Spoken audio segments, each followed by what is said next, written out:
أهلا بكم مشاهدينا الكرام إلى نشرة الأخبار العاجلة وإلى العناوين. إحباط تهريب 7.5 كيلوغرامات من المخدرات بمطار تطوان قبل رحلة نحو الدار البيضاء. مكنت المصالح الأمنية بمطار ثاني ترمل بمدينة تطوان شمالي المغرب من إحباط محاولة لتهريب كمية مهمة من المخدرات بعدما جرى توقيف شخص يبلغ من العمر 31 عاما ينحدر من جماعة باب برد بإقليم الشفشاون.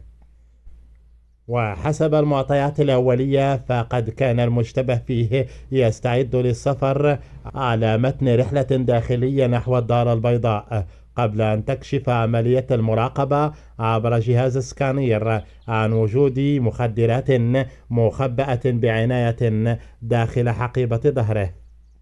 وقد أسفرت العملية عن حجز حوالي 7 كيلوغرامات ونصف من المخدرات فيما تم فتح تحقيق تحت إشراف النيابة العامة المختصة للكشف عن جميع ظروف وملابسات هذه القضية. وقد جرى نقل الموقوف إلى ولاية أمن تطوان من أجل التعميق البحث قبل عرضه على أنظار العدالة.